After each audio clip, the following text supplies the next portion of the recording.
las limitaciones del poder de Putin, es un poco la idea de lo que queremos tratar hoy, y básicamente cómo el poder occidental se encuentra en Rusia. Quizá las divisiones más importantes con que cuenta Occidente no son las de la US Army o de algún otro ejército europeo, sino son las que hay dentro de Rusia. Los rusos muchas veces hemos hablado de la quinta columna y apareció una nota en la prensa rusa eh, donde habla precisamente de qué es lo que pasó, ¿no? Eh, 24 de febrero del año 2022, la élite rusa se divide entre aquellos que eligen a Occidente y aquellos que eligen a Occidente buscando negociar una coexistencia pacífica con él por métodos militares, políticos, económicos, y aquellos últimos que creen en un esfuerzo, que esto es un esfuerzo inútil, ¿no? Y apoyan a su ejército en esta lucha. Según la nota, ahora estoy hablando de lo que dice la nota rusa, uno de los principales protagonistas de las noticias en los últimos días ha sido el jefe del Fondo Ruso de Inversión Directa, Kirill Dmitriev, quien ha ofrecido a los estadounidenses trabajar en el apoyo, en la implementación del programa a Marte de Elon Musk, ¿no? Para eso ofrecer la presencia de Rosatom y de Roscosmos, que podrían, entre otras cosas, ayudar y hacer más eficiente y seguro el vuelo a Marte, ¿no? Esto trajo, evidentemente, molestias en algunos sectores de Rusia, que no le gusta muchísimo estas posiciones. Y también dijo que Estados Unidos y Rusia han iniciado conversaciones sobre proyectos de metales de tierras raras, ¿no? La idea es desarrollar conjuntamente tierras raras rusas y aluminio con socios estadounidenses. Algo que hasta el mismo Putin ha barajado esa posibilidad, ¿no? La nota dice que básicamente tenemos un orden de magnitud mayor de recursos de este tipo que Ucrania. Rusia es el líder indiscutible en este tipo de materiales raros y tierras raras. Los hay en Murmansk, en el Cáucaso, en Kabardino-Balkaria, en el Lejano Oriente, en Irkutsk, en Yakutia y en Tuvá. Y ahora, bueno, desconfían de que Dmitriev, al igual que el tándem Mendinsky-Abramovich, actúe como fue en Estambul en la primavera del 2022, hagan avances concretos pacíficos del conflicto ruso-ucraniano-OTAN, si logran convencer a Washington de que la amistad y el comercio son más rentables que la guerra. La realidad es que la élite rusa, y esto ya vamos planteando algunas otras cositas que dice la nota que me parece interesante, la élite rusa se ha dividido en bandos y hay algunos que son los señalados como traidores que han renunciado a la ciudadanía rusa. Un número que ha sido creciente a lo largo de los tiempos, dado la política de seducción de Occidente. Esto no es nada nuevo. En la época soviética, esta historia de tratar de reclutar personalidades, muchas veces del deporte o de las artes rusas, para exhibirlo como un trofeo y mostrar la superioridad del sistema capitalista sobre el socialismo soviético era una cuestión habitual, no sorprendía a nadie. Hoy en día dice esto es un acto muy simbólico que demuestra de qué lado se ha puesto el capitán de los negocios de la lista Forbes.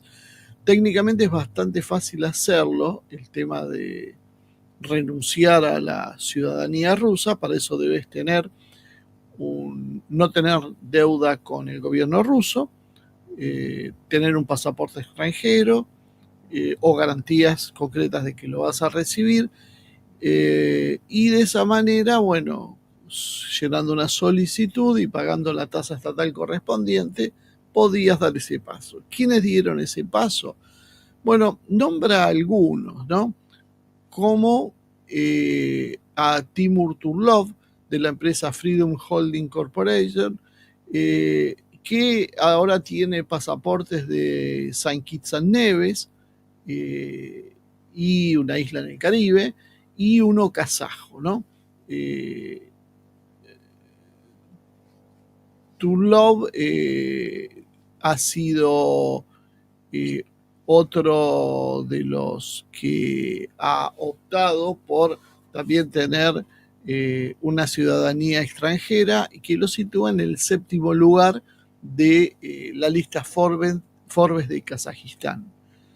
El fundador de la empresa de inversiones Troika Dialog, Rubén Bardanian, también ha decidido renunciar a la ciudadanía rusa y tratar de tener un pasaporte armenio.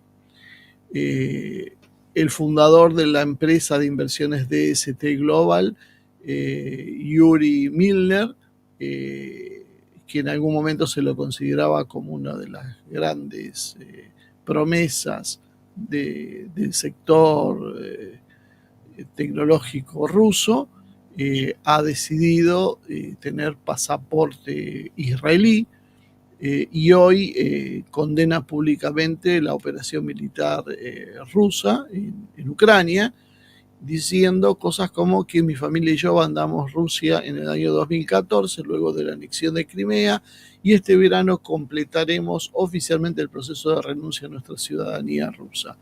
Al mismo tiempo, el fundador del servicio financiero Revolut, Nikolai Storonsky, hijo del director general de Gazprom, Nikolai Storonsky, contra quienes se impusieron sanciones ucranianas, renunció a la ciudadanía rusa, pasa las mejores pavilas, lo vemos, en favor de la ciudadanía británica. O sea, básicamente se pasó al enemigo, es el hijo de Gazprom, del director de Gazprom. Entre los primeros estuvo uno de los banqueros rusos también más exitosos de la región de Kemerovo, Oleg Tinkov, que tras la puesta en marcha de la operación militar especial, debido a las sanciones, dejó de ser un multimillonario en dólares, lo cual le produjo, por lo visto, algunos malestares que condenó públicamente, y entonces prefirió vender, dice, el negocio al oligarca Potanin para más tarde renunciar a la ciudadanía rusa. Hay 24 de la lista de las personas más ricas del país que han renunciado a la ciudadanía rusa. Hacia Suiza fue Mikhail Pokorov, Yegor Kulkov, Alexander Michalski, Vladimir Nikolai Fartusniak, Yuri Shefler, Oleg Boyko, Andrei Rapoport, Sergei Lomakin, Artem Kharchatryan y Gleb Fetisov han obtenido la ciudadanía chipriota. Leonid Fedun y Dmitry Ribolovlev son ahora empresarios de Mónaco, y Alisher Usmanov ahora representa a Uzbekistán.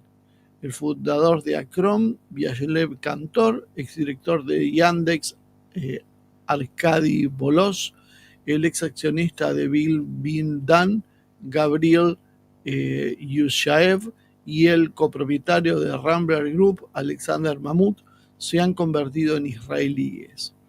La viuda del alcalde de Moscú, Lushkov, Elena Baturina, es considerada la empresaria, es una empresaria ahora británica. Alexei Kuzmichev, un empresario de Francia. Peter Aben, de Letonia. Denis Stengelov es australiano. El fundador de Suec y Euroclem, Andrei Melnichenko, y el fundador del holding Oteco, Miguel Itbak, ahora pertenecen a los Emiratos Árabes Unidos. Básicamente lo que vemos entonces es una profunda decisión dentro de las élites económicas rusas, sobre todo acelerada a partir de la operación militar especial. Distribuidos hoy, podríamos decir, las élites rusas en básicamente 3 sectores. Vamos a empezar con el análisis. Hice esta introducción que era un poco pesada, básicamente los nombres no los conocemos en Occidente, pero para mostrar de alguna manera qué era lo que estaba sucediendo en realidad en Rusia, ¿no? Y qué es lo que genera también mucha desconfianza de algunos sectores y las acusaciones a muchos rusos de traidores. Muchas veces los rusos que uno se encuentra por la calle en los países occidentales son rusos que son muy mal vistos en Rusia. Y por eso también a veces es muy relativo cuando uno habla con esta gente la versión que le van a contar de su propio país, porque obviamente esta gente se ha ido por cuestiones de dinero a Occidente. Entre los 3 grupos que podríamos decir que más o menos controlan hoy o se distribuyen las élites rusas, hay un sector que es pro-occidental, que son básicamente los desertores, los que renunciaron públicamente a la ciudadanía rusa, como mencionamos a Timur Turlov, Rubén Darnayan, Yuri Milner, buscando otro tipo de países que les sean más favorables para sus negocios, todos generalmente alineados, la mayoría con los enemigos de Rusia. Algunos otros en países neutrales, donde básicamente han ido no por cuestiones políticas, sino simplemente para evadir impuestos, eso es lo más que evidente. Después hay otro sector que son los partidarios del compromiso, como dirían en la Argentina algunos políticos, los de la ancha avenida del medio. Sus figuras, entre ellas se encuentra Kirill Dmitriev, quien hoy está negociando. ¿Qué busca este sector? Bueno, básicamente mantener los vínculos con Occidente mediante la cooperación económica, especialmente en áreas como la de los metales raros. Y hago un pequeño paréntesis. Es a la gente que manda Putin a negociar con Trump, lo cual tiene cierta lógica. A veces hay que entender estas cosas. Trump mandó a alguien que era mucho más cercano a las posiciones de Ucrania, que era Kellogg. Los rusos le dijeron, no, con este tipo no nos vamos a sentar a negociar. Y tuvo que mandar entonces a Witkoff, que era más cercano a las posiciones de Rusia. Con Rusia sucede exactamente lo mismo. Rusia no puede mandar los sectores más duros antioccidentales a negociar con los estadounidenses. Tiene que mandar a alguno que tenga diálogo. Digo, porque habitualmente mandan a alguien que es un traidor. No es que es un traidor, es que dentro de lo que vos tenés que elegir a alguien que del otro lado sea aceptado y que los abra al diálogo, porque si no, no tiene sentido que intentes hacer un diálogo si simplemente estás mandando a alguien con otras características que lo van a llevar a un enfrentamiento. Y finalmente el tercer grupo son los nacionalistas más duros, leales hoy al Kremlin, que creen que cualquier intento de entendimiento con Occidente es ilusorio y que finalmente la única solución es rearmar a Rusia hasta los dientes. 3 posiciones pro-occidentales, neutrales, que pueden ir para un lado o para el otro, y aquellos que son halcones. En definitiva, lo mismo que se ve en muchos países. Habitualmente las grandes potencias tienen 3 sectores divididos. El problema es el peso de cada sector y las implicancias, ¿no? Esto le significa obviamente a Putin cierto condicionamiento. Primero, el éxodo de capital humano, porque se van multimillonarios, y con ello el éxodo financiero, porque trasladan fortunas al exterior.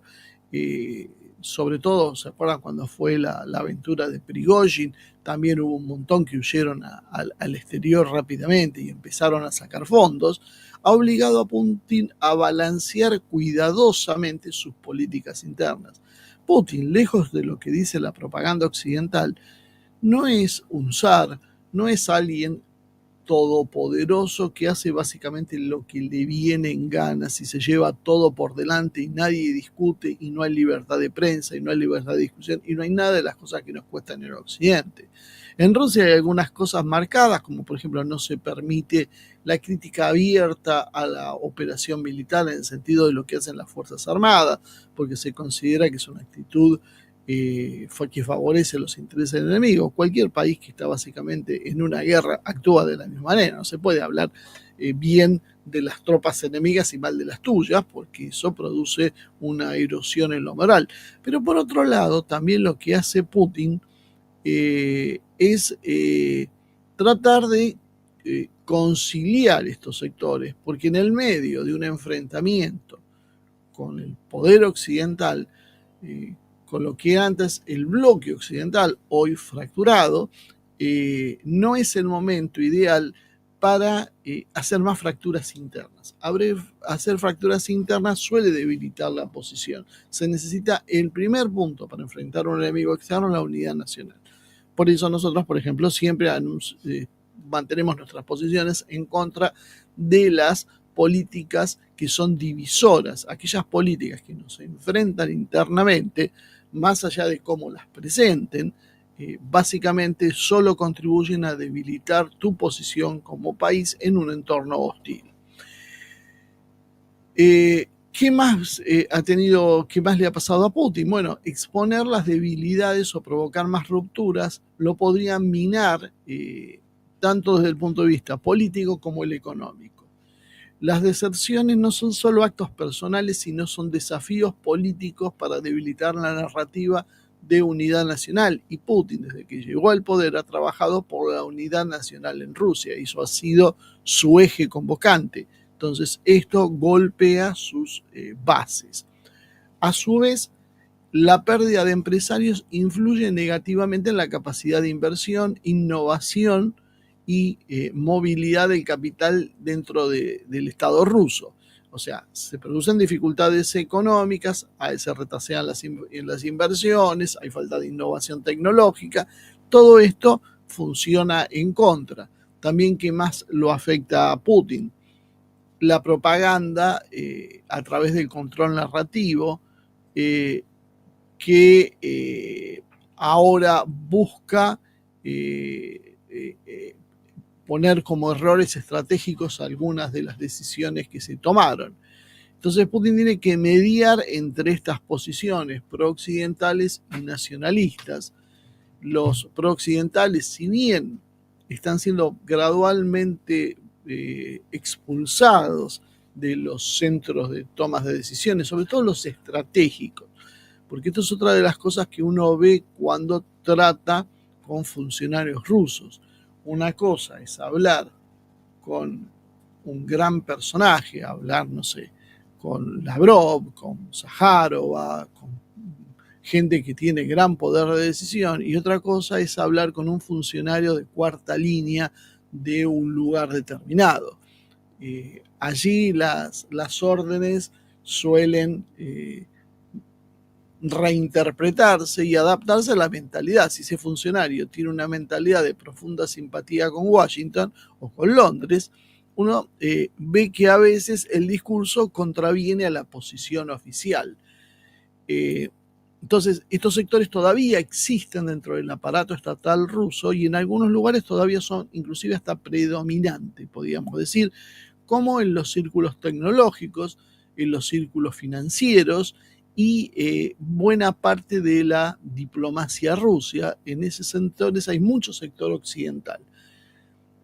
Su poder, si bien está limitado dentro de Rusia, operan como agentes externos con redes poderosas de otros centros, como puede ser Silicon Valley, Londres o Astana. Los nacionalistas tienen un poder institucional, apoyo estatal y medios de comunicación. Eso es lo que ellos más o menos controlan. Pero tienen como un problema a solucionar la falta de inserción internacional, cierto riesgo de aislamiento global y limitaciones tecnológicas. El grupo intermedio, podríamos decir, el que se encuentra a mitad de camino entre un sector y el otro, podríamos decir que es un grupo bastante consolidado. Algunos dicen que están en crecimiento por los desprendimientos probablemente de los sectores más pro-occidental, pero tienen una posición de simpatía con Occidente, pero no desafían al Kremlin. ¿Se entiende? Están en un punto más intermedio y el Kremlin los intenta preservar para acuerdos estratégicos, negociaciones o transiciones en que sean necesarios. Por ejemplo, como hablaba yo en esta negociación con Occidente, donde vos tenés que recurrir a parte del sector intermedio, no del sector globalista, pero sí del intermedio. Tenemos que entender entonces que Putin se mueve en un entorno interno fragmentado.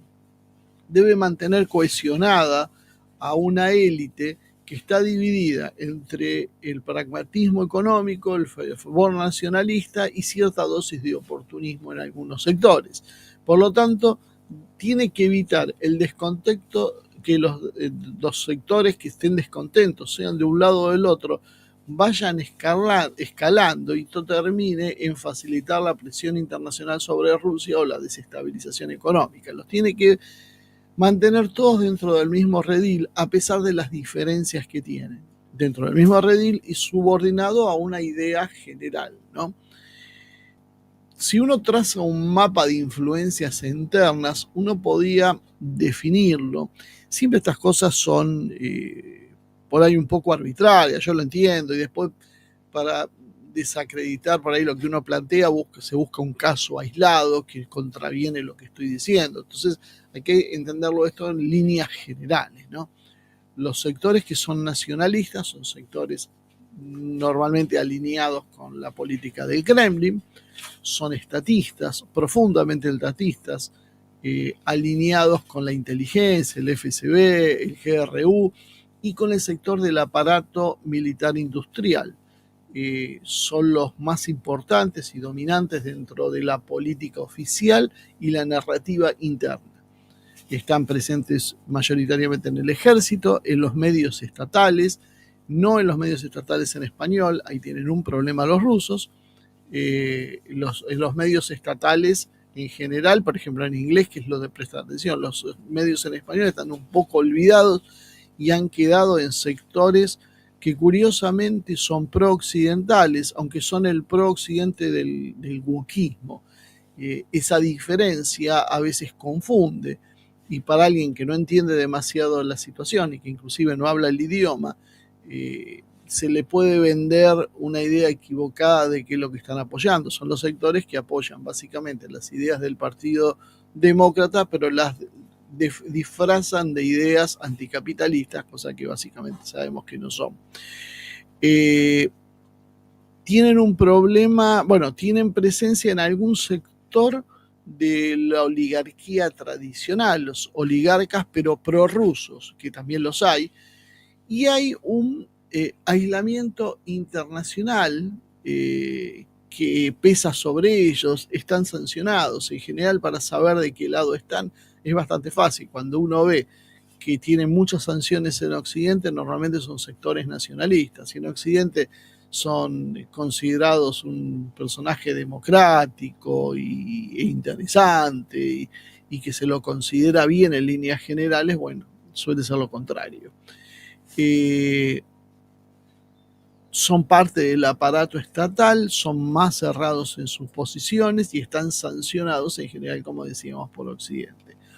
Luego encontramos el sector de la ancha avenida del medio, que son los pragmáticos, son los que buscan tener compromisos con Occidente, básicamente empresarios, artistas, intelectuales, que no se enfrentan con el Kremlin, pero buscan preservar los vínculos con Occidente.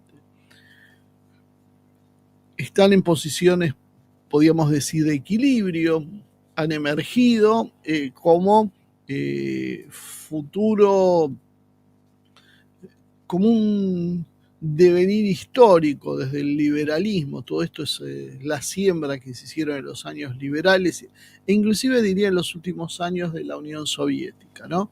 Ese tipo de gente ha sido la que se ha acomodado y que ha ido adaptándose a los nuevos tiempos, podríamos decir, ¿no?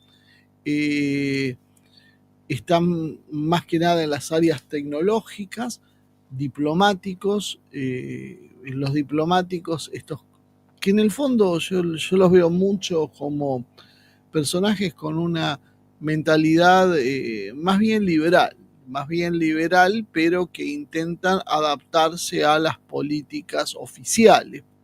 Pero bueno, lo tienen. Y en los sectores académicos. Entonces, tecnológicos, diplomáticos y académicos son esta gente poco comprometida. No son nacionalistas, tampoco son agentes externos, pero exageran a veces como prudentes y tienen a veces la función de ser un vínculo con Occidente. A veces estos personajes son puestos para mediar, por ejemplo, con los países iberoamericanos, y su visión es la de, como decíamos, de acercarse a través del liberalismo económico, pero también social y cultural, y eso termina llevándolos a una cercanía con sectores occidentales de nuestros países, que no son precisamente los sectores nacionalistas que coinciden con lo que se ve más en el Kremlin, sino son los sectores que defienden más las políticas globales, tanto en lo social como en lo cultural y demás, ¿no? Y después tenemos básicamente aquellos que son los pro-occidentales definidos, que se exilian, la mayoría, son desertores, son empresarios, algunos tecnólogos, muchos financieros, que abandonan Rusia y renuncian a la ciudadanía, como los que mencionaba al principio, no tienen poder dentro de Rusia, pero tienen mucha presencia internacional fuera de Rusia. Suelen ser los interlocutores y aquellos que organizan las campañas contra Rusia. Pertenecen a think tanks, muchos con nexos en Silicon Valley, muchísimos, con fondos extranjeros, están desconectados del aparato real, pero presionan desde afuera y pueden moldear políticas globales en contra de Rusia. En cuanto a lo que es el poder interno, esto más o menos vimos las características. Ahora, ¿qué poder tienen? Los nacionalistas tienen un poder muy marcado dentro de lo que es defensa, seguridad, dentro de la Luma y dentro de los medios, como hablamos, rusos estatales, lo que se dirigen a la población. Es como que Putin los ha puesto a los nacionalistas para ir influyendo sobre el resto de la sociedad rusa. O sea, para ir imponiendo la idea nacionalista. Aunque consciente de la situación, no pueden manejar todo. Entonces manejan algunos sectores que son considerados claves: seguridad, inteligencia y comunicación, por ejemplo. Los pragmáticos tienen un control moderado, cierta influencia en los sectores tecnológicos, científicos y económicos estatales, pero están siendo observados por el poder duro, por el poder nacionalista, y eso los limita en sus acciones. Y finalmente, los pro-occidentales no tienen poder directo, están básicamente fuera del sistema o están siendo purgados. Puede quedar en alguno todavía medio camuflado, pero no puede expresarlo abiertamente. O sea, abiertamente nadie puede ya desafiarlo. Se está en una posición moderada o se es nacionalista. No se puede salir a enfrentar el poder político porque, bueno, han perdido su batalla. Dentro del poder económico, la cosa tiene una ligera variante. Los sectores nacionalistas tienen otra vez controles claves sobre los sectores de defensa, energía y recursos estratégicos. Son, fíjense, donde Putin ha puesto la mirada, que eso nos hace mucho que pensar sobre cuál es la posición de Putin, más allá de las cosas que diga o haga, es donde qué sectores le da a cada espacio. si yo le doy los sectores más estratégicos a los sectores nacionalistas, evidentemente es porque yo quiero que esos sectores crezcan. Muchas veces tienen alta concentración de riqueza los sectores que manejan y son dependientes del Estado. Los pragmáticos, que decíamos están en una posición intermedia, tienen un poder equivalente bastante alto en los sectores que tienen que ver con el comercio exterior y en lo que tiene que ver con la innovación, y son claves para el desarrollo de la productividad rusa. A veces estos sectores se expresan en economistas, por ejemplo, que terminan en el Ministerio de Defensa, y uno dice, ¿cómo puede ser? Bueno, tiene que ver porque por eso es la posición de Putin. Busca la posición nacionalista para desarrollar la estrategia, pero después en lo concreto, los que manejan mejor las claves de la productividad son estos sectores que son más pragmáticos, no tienen tanta ideología, sí buscan resultados y son más eficientes, entonces los utiliza como cuadros técnicos para desarrollo determinados. Y finalmente los prooccidentales han perdido mucho peso, aunque se mantienen como actores importantes dentro de lo que queda del capital extranjero y sobre las redes financieras. Ahí todavía los prooccidentales suelen tener un peso importante. En lo que tiene que ver con materia internacional, influyendo fuera de Rusia, y ahí estamos en un problema. Los sectores nacionalistas son los menos representativos, tienen un bajo impacto, generalmente están aislados, como decían, en los países, solo en los países muy afines es donde consiguen espacios, en el resto de los países no, en el resto de los países han sido raleados de alguna manera, no tienen mucha expresión, mientras que los sectores pragmáticos tienen algunas posibilidades más dentro de los que son los sectores diplomáticos o extranjeros, y son vistos, como decíamos, como puentes, mientras que los sectores prooccidentales son los actores predominantes. O sea, lo que es hacia la imagen exterior de Rusia son prooccidentales, son los que tienen más lobby, los que tienen más medios, los que manejan los contactos con los gobiernos occidentales, los que manejan las redes de exiliados. Esos sectores son todos prooccidentales, básicamente. Ahí es donde los nacionalistas tienen que trabajar más y donde tal vez uno a veces les reclama a los rusos que pongan un poquito más de fichas en buscar sectores occidentales que piensen con criterios nacionalistas y no con criterios prooccidentales, como a veces suelen hacer. En lo que podemos considerar sobre la estabilidad de su posición, o sea, si están perdiendo o ganando espacio, los nacionalistas tienen cierta cuota de solidez, aunque dependen mucho del liderazgo de Putin. O sea, básicamente dependen de lo que Putin decida o no. Los pragmáticos están en equilibrio, como son pragmáticos, precisamente pueden girar hacia el nacionalismo o hacia lo occidental según se den las circunstancias. Entonces son ligeramente más estables, diríamos, que los nacionalistas en esa posición. Y los prooccidentales, no, ahí simplemente los prooccidentales son los más estables de todos. ¿Por qué? Porque no tienen ninguna presión en el exterior, alguna legal puede haber, pero trabajan con mucho apoyo y su posición está considerada. Si lo vemos desde el punto de vista de Putin, ¿quiénes pueden representar un riesgo para Putin? ¿Qué interés pueden tener en desestabilizar a Putin y al Kremlin? Los nacionalistas no demasiado, un punto intermedio, porque su apoyo es vital, pero el problema que tiene es que se pueden volver un poco intransigentes a veces y forzar a Putin o presionar a Putin para decisiones que estratégicamente son insostenibles.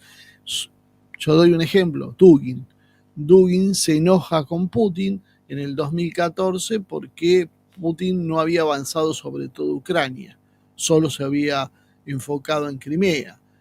Putin aplaude la operación militar especial, pero ahora está molesto con algunas decisiones de sentarse a hablar, porque él cree que tienen que arrasar Ucrania.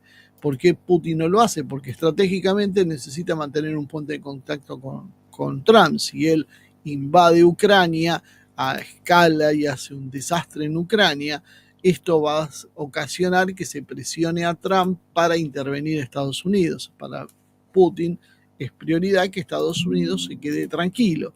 Entonces esto lo hace chocar con la posición de Dugin. Lo doy como un ejemplo que es el más conocido. Después tenemos los pragmáticos, que tienen mayor peligro de chocar con el Kremlin, porque Putin tiene que tener cuidado, dado que si los margina por completo del poder, van a producir descontento y van a producir un cierto sabotaje técnico, económico o político, porque ellos se ven marginados. En política pasa mucho eso, si no los tenés a favor, los tenés en contra. Entonces tenés que darle algún espacio para que los tipos más o menos se queden tranquilos y los puedas contar y no se te transformen en un problema. Y finalmente los pro-occidentales, que básicamente lo que buscan es erosionar la legitimidad de Rusia, incentivar las sanciones, que el país sea más sancionado e influir en las élites emergentes. Entender cómo funcionan es entender cómo funcionan los exiliados cubanos en Estados Unidos. Funcionan con exactamente la misma lógica. Buscan destruir su propio país porque en realidad quieren volver ellos y capitalizar esa destrucción en su favor y quedarse a cargo de todo. Entonces, para eso presionan a los estadounidenses para que apliquen sanciones para ellos beneficiarse personalmente. Putin entonces navega entre el respaldo imprescindible de los nacionalistas, el equilibrio inestable de los pragmáticos y la actitud corrosiva desde los pro-occidentales que están en el exterior, ¿no? Y uno puede pensar, bueno, ¿qué es lo que podía pasar? Tracemos algunos escenarios posibles para tratar de ver qué podemos esperar de estos grupos a futuro. Un primer escenario sería que intenten un golpe palaciego, dado que aprovechen algún evento especial. Por ejemplo, que se muera Putin, que le puede pasar como cualquier ser humano, que lo asesinen, que se enferme, que haya algo que debilite el poder de Putin. Entonces podríamos ver un choque entre figuras como Patrushev, y del FSB y algunos sectores, por ejemplo, como el de Shoigu, por la sucesión. Básicamente, ¿quién queda a cargo si no queda más claro quién es el sucesor natural de Putin? O sea, Putin ofrece un liderazgo tan fuerte que es una virtud, en el sentido de que une a todos atrás de él, nadie lo va a desafiar, pero por otro lado, el problema es la sucesión. En general, este problema siempre hay cuando hay gobiernos fuertes. Todo se mantiene mientras está el líder. El problema viene cuando el líder por algún motivo queda fuera de escena. Cuando el líder queda fuera de escena, las cuestiones pueden dispararse y complicarse. ¿Qué podía llegar a pasar? Que uno de los sectores nacionalistas intente consolidarse en el poder, endureciéndose, pero otros sectores pueden temer un aislamiento y un colapso económico buscando una transición pactada. Por lo tanto, puede surgir un nuevo actor más radicalizado, y puede ser también que veamos una posibilidad de un acercamiento del bloque pragmático si se percibe como esta situación insostenible sin una apertura económica. Es decir, se puede radicalizar con la llegada de un nuevo actor, o lo que puede suceder es que haya un giro hacia Occidente. Básicamente lo que pasó con la Unión Soviética, cuando se desmembró, apareció Yeltsin con la apertura económica. Bueno, quizás la salida por ese lado. Por otro lado, puede aparecer un Stalin. O sea, depende cómo se dé. Puede haber un segundo escenario de resistencia técnica, podríamos decir, donde se produzca una resistencia de estos sectores pragmáticos que decíamos de la ancha avenida del medio, dada dificultades que puedan tener en la colocación de los productos claves en Rusia, como la energía, tecnología, metales y demás en los mercados internacionales,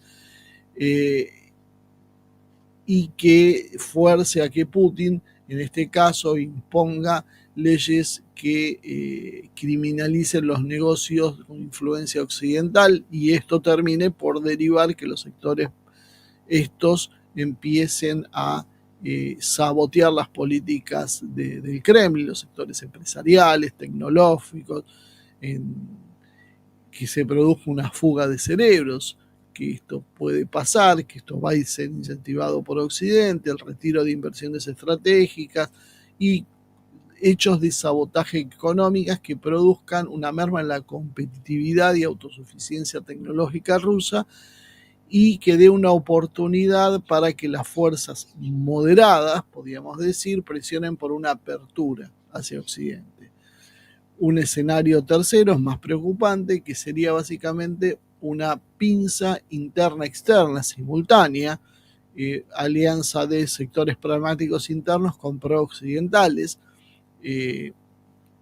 Esto podía darse con la actuación de estos sectores pragmáticos con contactos en el exterior, con grupos de exiliados, y que sean patrocinados por un gobierno de Estados Unidos que busque un reajuste suave de la situación rusa.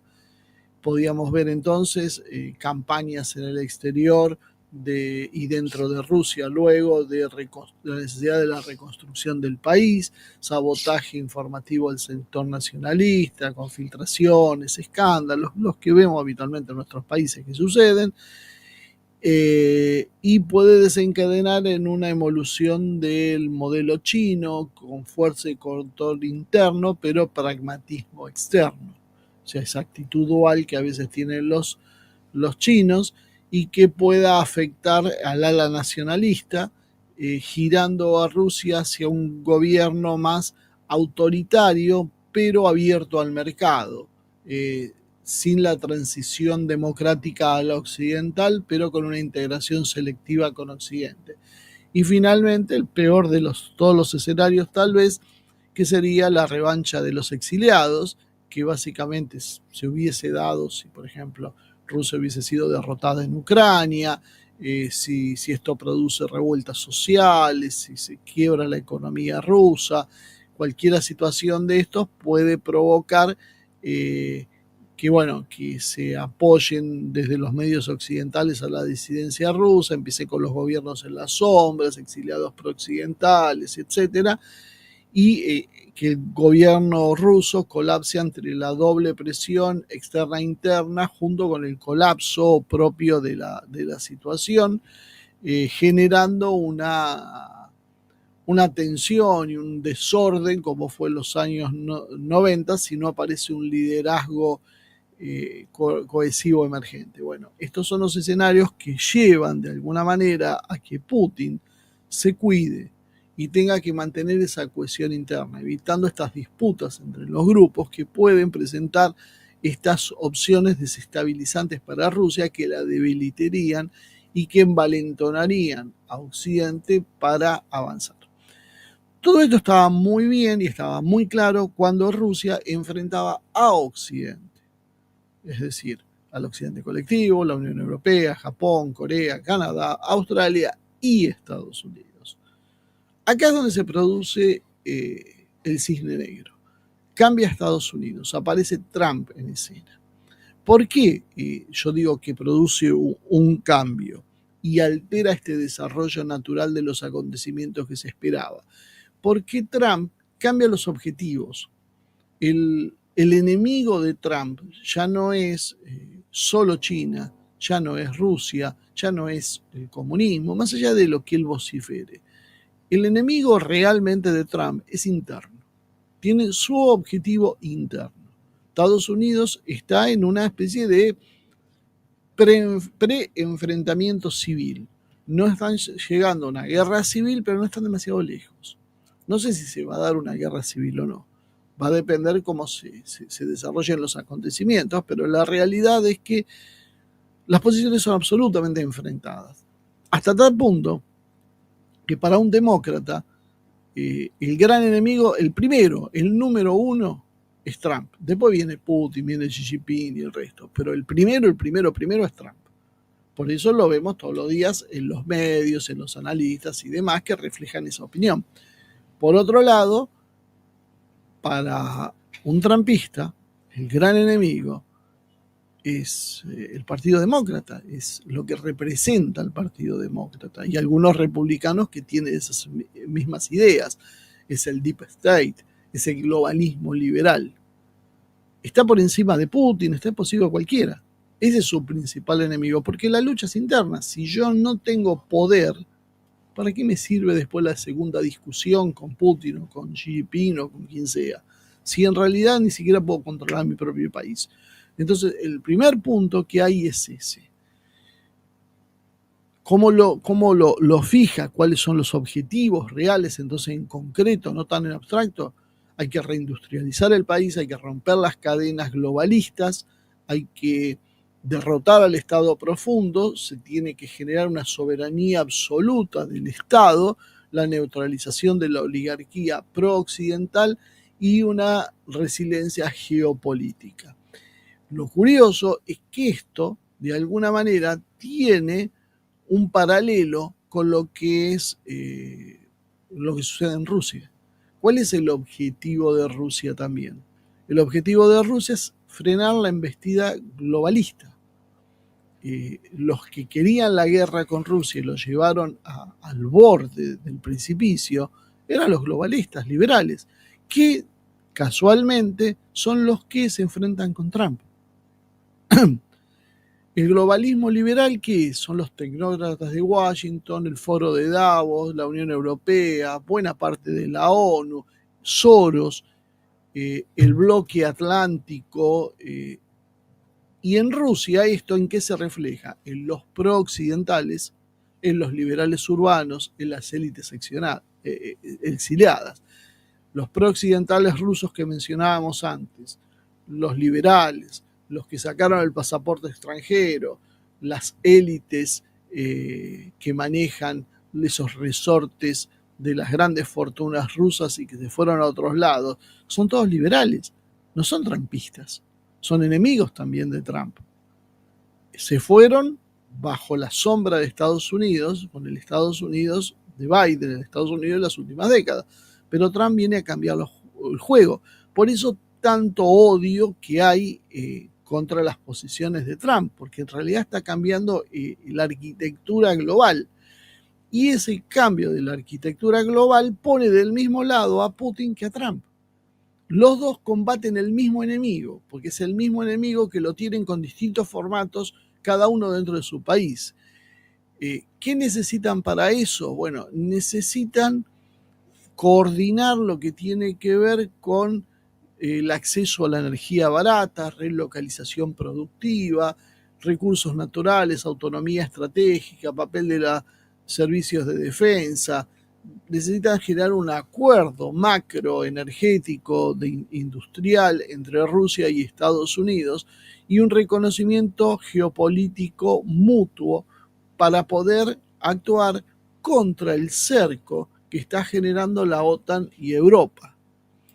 Esta es básicamente la visión global.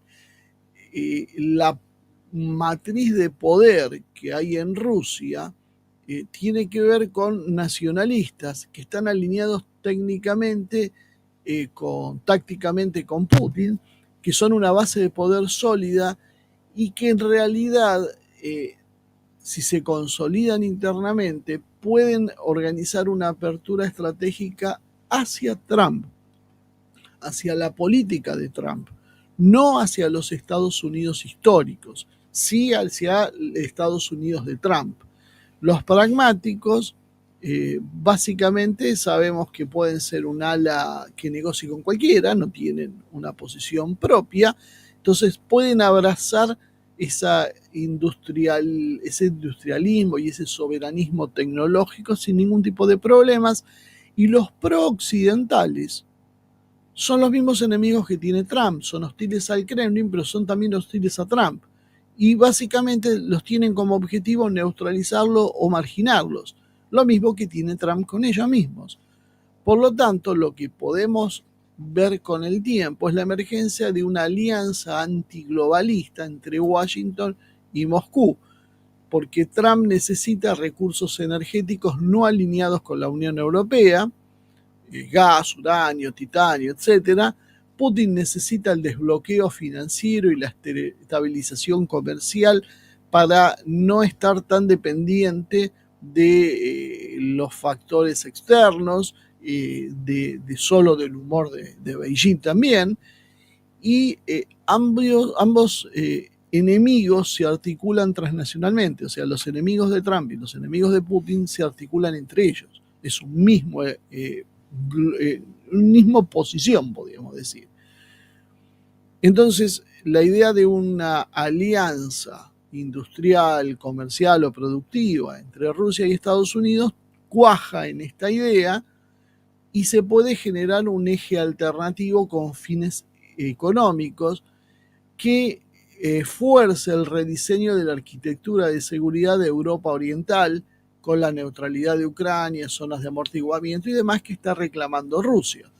¿Qué es lo que puede enfrentar esto? La Unión Europea, porque la Unión Europea se ha transformado en la gran trinchera, en el gran refugio del globalismo, que fue derrotado ahora en Estados Unidos y que está siendo expulsado de Rusia.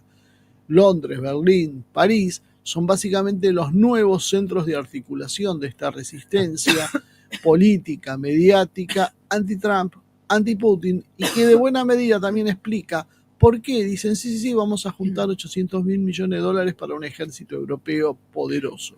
Porque en realidad cualquier actitud independiente necesita fuerzas armadas propias. Entonces quieren aprovechar la posición de Trump de disminuir sus gastos y de salir de Europa para reemplazarla por un ejército propio que pueda el día de mañana rivalizar con los de otros. Que sea utópico es otra historia. Ahora, uno dice en todo esto, bueno, ok, como dirían acá, Moreno tenía razón. Hay un pequeño detalle acá que no estamos teniendo en cuenta. Todo esto está bien si Trump nunca va a cambiar de política y si Trump va a gobernar para siempre. Sabemos que esto no es posible. Es posible que Trump cambie o no, y en algún momento Trump va a dejar de gobernar Estados Unidos. Perdiendo una elección y en 4 años, por más decisivo que sea el gobierno, va a poder erradicar de los Estados Unidos las costumbres del último siglo. Muy difícil. Rusia tiene una doctrina de equilibrio dual, podríamos decir, ¿no? Que se alimenta en la desconfianza hacia el sector del sistema occidental. La élite rusa jugó con Occidente en los años 90 pensando que, bueno, iba a ser bueno, iba a ser simpático y Occidente la iba a abrazar y la iba a incorporar a las élites globales. O sea, acá están los rusos, bueno, ellos eran una superpotencia, ahora son amigos, van a compartir el poder con nosotros. No, eso no sucedió.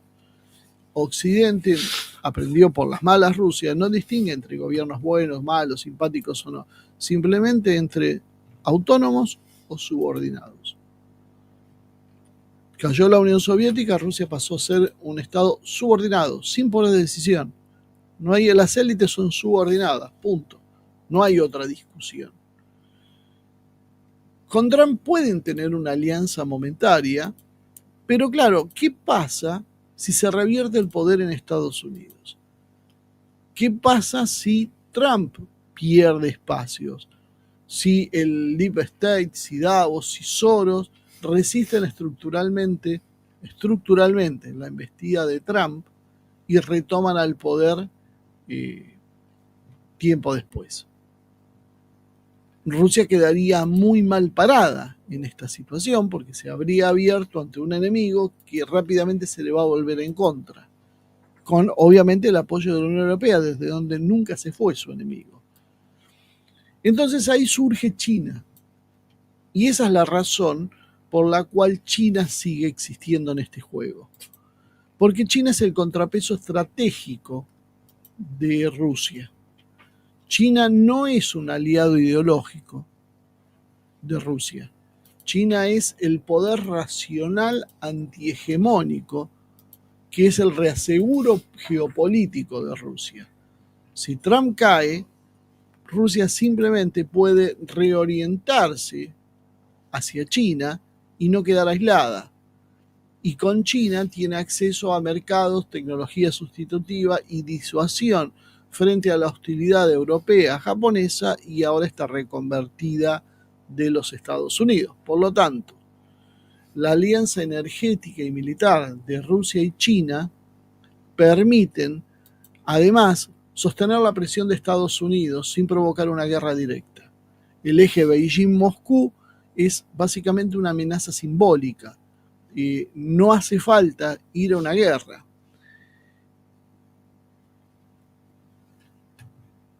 Hay una limitación hacia la confianza hacia Trump. Lo consideran los rusos un interlocutor válido, es pragmático, pero ellos consideran que Rusia no controla totalmente el aparato del Estado estadounidense. Trump es un administrador temporal con muchos problemas de diferencias internas. Si hablábamos recién de lo que pasaba con Rusia, lo mismo pasa en Estados Unidos. Podíamos encontrar sectores no prorrusos, pero sí sectores pro-liberales, pro-globalistas, enquistados en la estructura de poder de Estados Unidos. Y por muchos años seguramente esto se va a mantener hasta que pueda ser limpiado. Putin viene con años de lucha en Rusia contra ese aparato y hasta ahí lo está pudiendo hacer. Ese aparato todavía tiene una pata muy fuerte en Europa que le sostiene la pulseada interna en Estados Unidos. Entonces, si bien esto está destinado a perecer en el futuro, por el momento no han perdido. Entonces, Rusia plantea temores ante la alianza con Estados Unidos, porque si se produce un cambio en Estados Unidos puede volver a traicionar a Moscú, que eso es lo que ya ha sufrido. Puede que Estados Unidos termine en un caos, puede que Trump pierda las elecciones, puede que se haga un impeachment, puede que haya una fractura interna, puede haber muchas cosas que saquen de control a Trump y eso genere un enfrentamiento con Estados Unidos donde Rusia quede mal parado. Por lo tanto, la estrategia rusa tiene que ser de dos polos, de respaldo estructural, que le da flexibilidad a Rusia para pivotear. Mientras Trump esté en el poder, pueden avanzar en todo tipo de acuerdos energéticos, industriales e inclusive militares. Pero tiene que tener a China como un proveedor logístico alternativo y como una carta de presión. Si hacemos la lectura al revés, lo mismo. La alianza con China le encuentra ahora a Rusia con una posibilidad nueva, que es de mejorar las relaciones con Estados Unidos, y eso le permite mejorar el intercambio con China. Por ejemplo, cuando se produce la operación militar especial y se producen las sanciones, ¿qué hace China? Compra petróleo ruso. ¿Pero cómo compra el petróleo y el gas ruso? Con descuento hasta del 30%. Y los rusos dijeron, bueno, se han aprovechado de nosotros. ¿Tenían otra opción? No. ¿Les servía el negocio? Sí. Bueno, lo hicieron igual y eso les permitió sostenerse. Pero les quedó en la retina, che, ¿hasta dónde podemos confiar? Entonces no es, como desconfiamos de Rusia, no vamos con Estados Unidos. No se puede confiar en ninguno de los dos, en el fondo, para los rusos. Hay que tener a los dos amigos. El mismo juego que hablábamos de Kissinger. La distancia para Estados Unidos entre Estados Unidos y Rusia, o entre Estados Unidos y China, siempre tiene que ser menor con uno de ellos que entre Estados Unidos, que entre Rusia y China.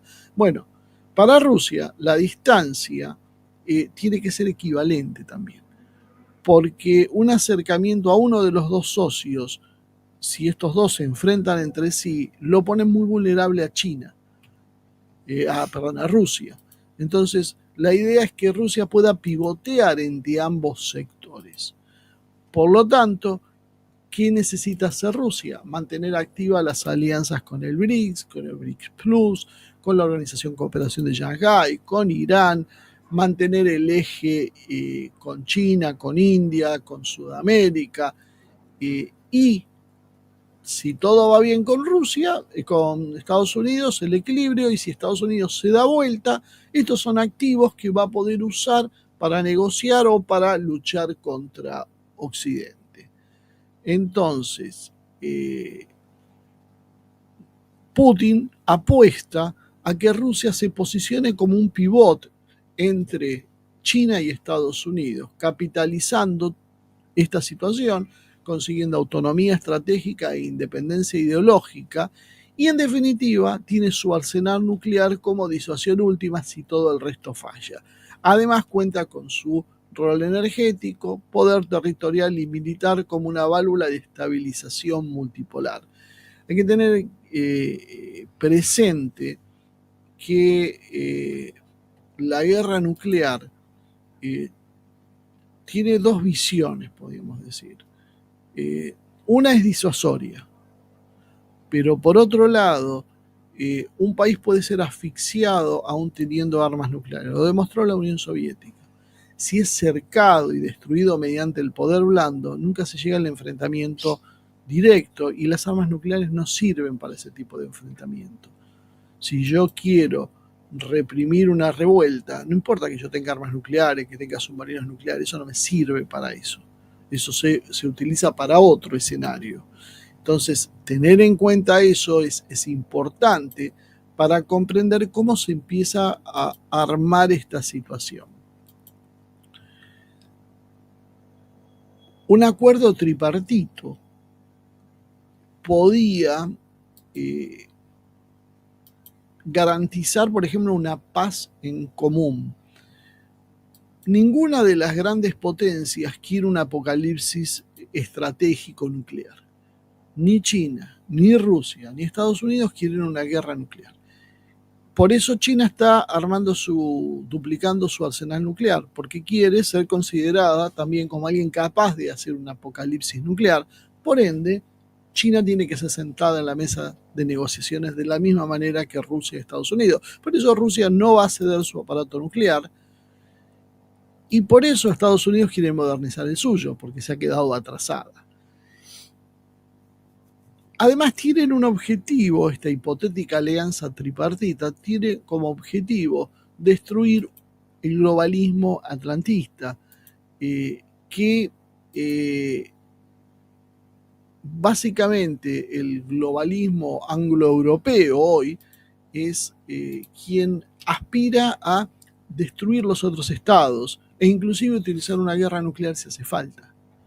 Y cuenta con un modesto arsenal nuclear, el que hay en el Reino Unido y Francia por el momento, aunque no sabemos, por eso tanto celo en proscribir, por ejemplo, a Marine Le Pen, porque no pueden permitirse que caiga otro eje más de su cadena, porque perdieron Estados Unidos, porque no tienen control sobre China, porque no tienen control sobre Rusia, y están en un problema si se les cae Francia, porque quedarían reducidos al Reino Unido.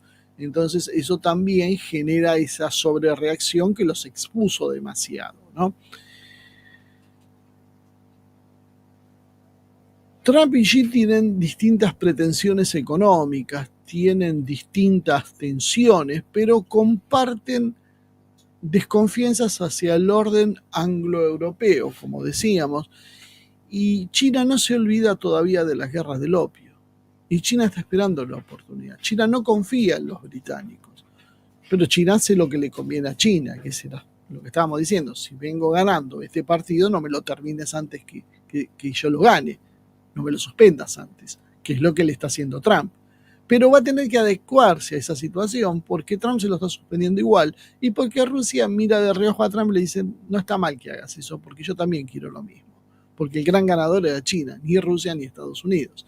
Entonces, de alguna manera eso da una unidad y limita el poder de expansión de China, que debe ver que si va sola por ese camino, por más que tenga el apoyo de la Unión Europea, se va a terminar enfrentando con Estados Unidos y Rusia. Por lo tanto, China seguramente va a tener que recalcular esa situación, porque la Unión Europea tampoco va a ser muy estable, no tiene mucho poder y va a terminar cayendo ante una presión combinada ruso-estadounidense.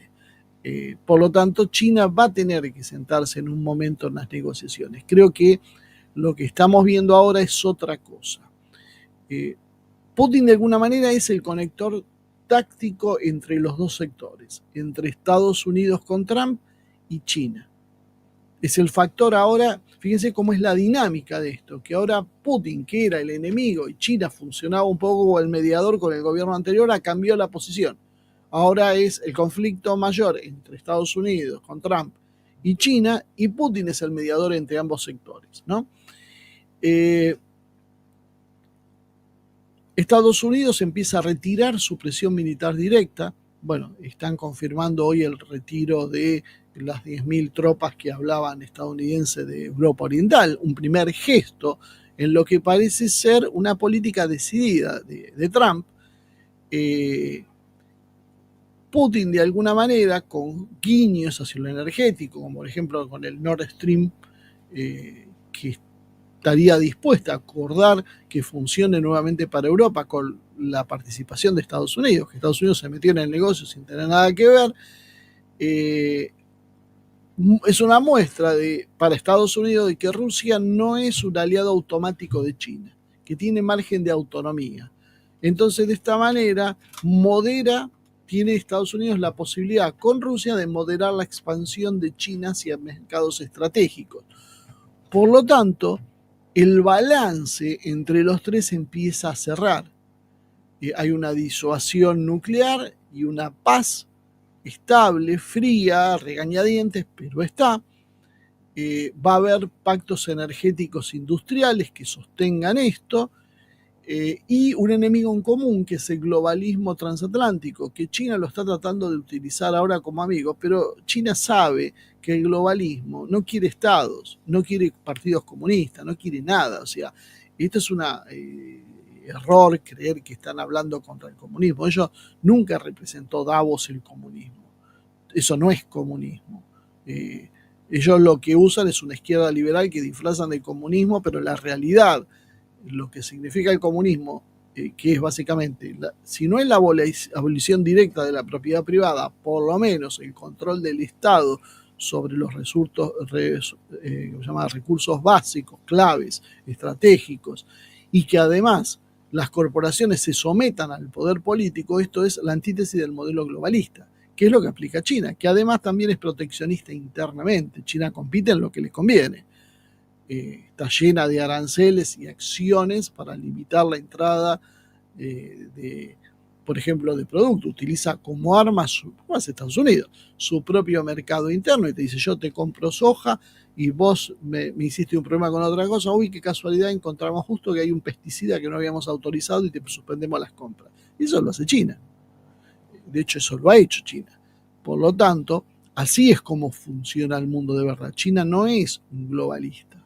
China se sirvió del globalismo, eso se lo ha dicho Estados Unidos, tiene razón, se sirvió del globalismo y lo quiere seguir usando porque le sirve, pero nada más que eso. Pero en el fondo es un modelo opuesto al globalismo y no puede convivir mucho tiempo con el globalismo sin que la contradicción surja. Lo que va a tratar de hacer ahora Estados Unidos, Rusia y China, lo que van a terminar haciendo a mediano plazo es reconfigurar el sistema financiero total, una desdolarización parcial que Estados Unidos no quiere, pero la va a tener que aceptar en la negociación con China, porque el modelo de intercambios regionales va a seguir, y porque Rusia también lo quiere, ese modelo, porque no puede confiar 100% en Estados Unidos. Se van a generar nuevos corredores económicos por fuera del control de Estados Unidos, como son los corredores terrestres en Europa, y se debería llegar a un pacto de no agresión tecnológica con moratorias y basta de ciberataques que se empiezan a ver cada vez más, ¿no? Rusia básicamente se convierte en la línea de estabilización geopolítica y mediador estructural, se congela el conflicto terminal entre Estados Unidos y China, porque nadie quiere la guerra nuclear. La guerra ideológica en realidad se traslada a Europa, donde el bloque globalista está trincherado, y se abre paso a una nueva arquitectura multipolar de facto, sin que se formalice ninguna alianza probablemente en concreto. Y uno acá, por último, ya para ir terminando, se podía preguntar por qué Trump aumenta la presión comercial contra China en esta circunstancia y China busca apoyo con la Unión Europea. ¿No sería mejor que se sienten y hablen y actúen en concreto? Porque en realidad lo que estamos viendo es una táctica de prenegociación. Trump opera el paradigma del deal maker coercitivo, incrementa los aranceles para debilitar la base exportadora de China, sabiendo que el aparato productivo china tiene todavía cierta cuota de dependencia al mercado estadounidense. Le va a producir un daño a China, obviamente privándolo del acceso al mercado estadounidense en lo que es la venta. China, por otro lado, necesita liquidez y amortiguar la economía tras su propia crisis interna, crisis inmobiliaria, desaceleración y demás que ha vivido en los últimos años. Pero Trump no busca una guerra, sino buscar una mejor posición inicial para una futura negociación bilateral directa, por fuera de la OMC. Por eso Trump le dice a China que no quiere una negociación dentro de los marcos de la OMC. Situación bilateral. China busca mejorar también su posición, ¿cómo? Buscando la Unión Europea como contrapeso, porque Beijing sabe que Trump es inestable en términos diplomáticos y desconfía de una alianza estratégica permanente con Estados Unidos. Mismo problema que tiene Rusia, no vamos a repetir lo mismo, las mismas razones valen para China. Este tipo hoy está, ¿cuánto tiempo va a estar? No se le ocurrirá hacer otra cosa. Por eso China refuerza su posición con la Comisión Europea, con Alemania y demás, para buscarse como una solución racional. Acá son todos loquitos, fíjense qué es lo que está impulsando la imagen de China. Son todos loquitos, acá el único, alguien lo puso en un título también, el único que se pone los pantalones largos es China, es el único adulto en la sala. Bueno, eso es lo que realmente empieza a hacer China, empieza a mostrarse como el único actor responsable y de esa manera buscar un contrapeso con el accionar trumpista tan aislacionista y tan virulento. Y buscarse entonces como un puente para todos. Finalmente el escenario que podíamos esperar es, en los próximos 2 años, que Trump mantenga una posición de presión extrema con tarifas, tecnología, TikTok, comercio, para obligar a China a sentarse a negociar bajo los términos de Washington. China, mientras tanto, trata de moderar el impacto y ganar tiempo con la alianza con la Unión Europea, manteniendo exportaciones estratégicas abiertas y desarrollando alternativas tecnológicas como chips, inteligencia artificial, los satélites, para tener una posición negociadora más fuerte para finalmente sentarse a negociar un gran acuerdo con Trump en algún momento. Y Rusia, mientras tanto, observa e influye discretamente, decidiendo cuándo acercarse a cada uno, de qué manera acercarse y cómo actuar en definitiva en función de sus propios intereses.